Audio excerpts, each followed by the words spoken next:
shirt. Hey, this morning I want to talk about solving the problem. Problem is I got something on my shirt. There's Kimmy going back and forth, back and forth. She doesn't distract you. So, solving the problem, what do I mean by that? Well, this is a distinction. Hello, Sherry. This is a distinction of leadership and productivity. Let's just call it leadership and productivity. So, we're all faced with problems every day, like, just little problems, little things that need to be done. And, if you're part of a team, what you might have a tendency to do when the team is proposed a problem, hey, here's a problem, how do we solve the problem? Is you might be inclined to just, gosh.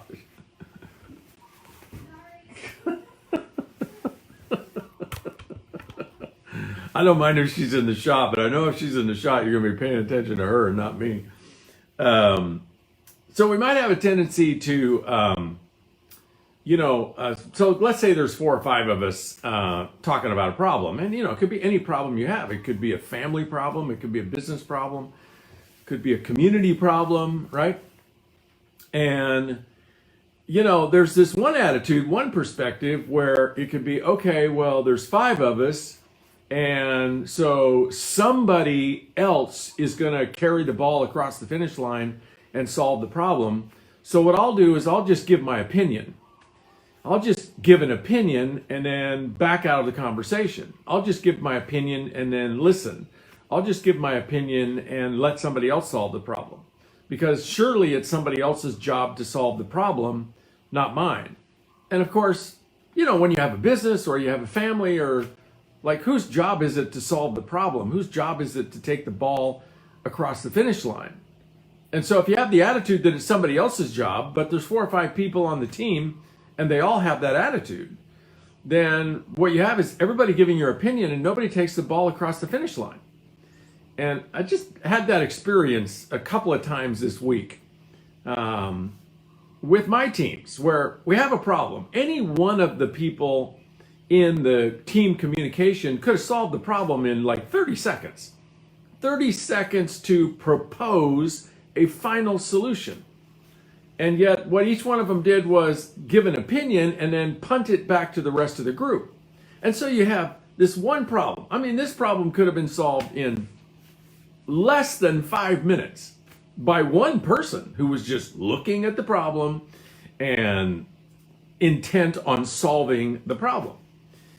But instead, 4 or 5 people go, well, here's what you might do, and here's another says, here's what you might do, and somebody says, here's what you might do, and all of their solutions were like half-baked solutions. Like you couldn't even take their solution and say, that's it, let's do that. Now somebody else would have to go in and put the polish on, put the context to, and the finishing touches on the solution. And so, that perspective, folks, on solving problems just makes problems much bigger than they need to be. So you have a problem that takes 5 minutes to solve, and instead of solving it in 5 days, it takes 5 minutes. It takes 5 days, 5 different people, and 15 emails, right? Before somebody steps up and says, okay, how about this as a final solution? And that's leadership. So 1 is not leadership. 1 is, I don't know what 1 is. 1 is like an employee mentality. It's like, it's not my job, abrogate responsibility, do as little as I can, as opposed to doing as much as I can. And so this is just a philosophy of life. I'm not suggesting 1 is right or wrong. People do whatever they want to do, right? So if you want to be a do as little as you can person, not my job person, that's your right? I'm perfectly cool with that. And you're not going to get much results in life. You're not going to create abundance. You're not going to move the needle. You're not going to have breakthroughs. You're not gonna see the kind of success you probably want to see. The people that see success, that get like more responsibility and more opportunity and create more abundance in their life and more recognition, more respect, and more leadership, are people that solve problems. So, all of you have all kinds of different situations. So you just might think about this in your family.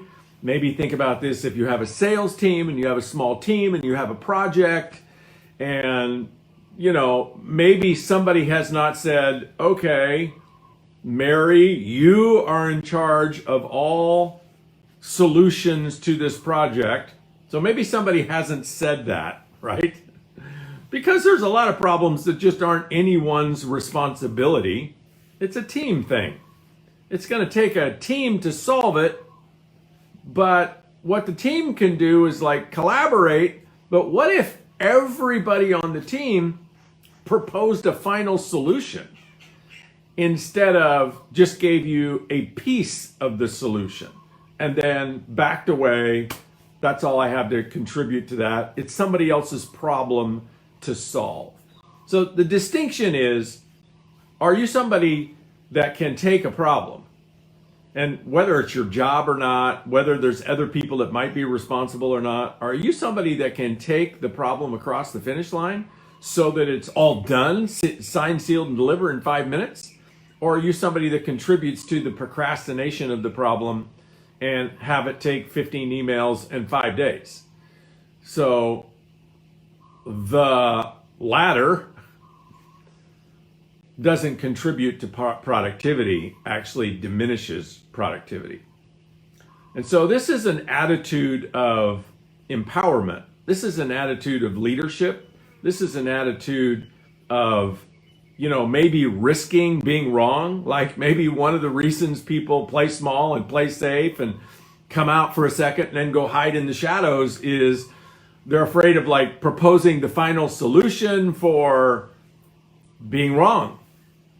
And I got to tell you, folks, people that knock it out of the park, people that create abundance, people that like create what they want to create in life, you can't ever be afraid of failing. In fact, everyone will tell you that's done really, really well in anything that they failed more than they succeeded. They just kept stepping up to the plate. Babe Ruth is famous for striking out more than anybody else in the history of baseball. Not sure if that's still true today, but he was famous for striking out more than anybody in baseball, and yet up to some point in time, maybe 10 years ago, he hit more home runs than anybody in baseball. How? He was willing to stand up to the plate and strike out. Didn't bother him. He had the self-esteem. He felt good enough about what he was doing. It was more important to him to succeed than to look bad. And so he got up to the plate and he swung for the fences every time. He didn't bunt. He swung for the fences every time.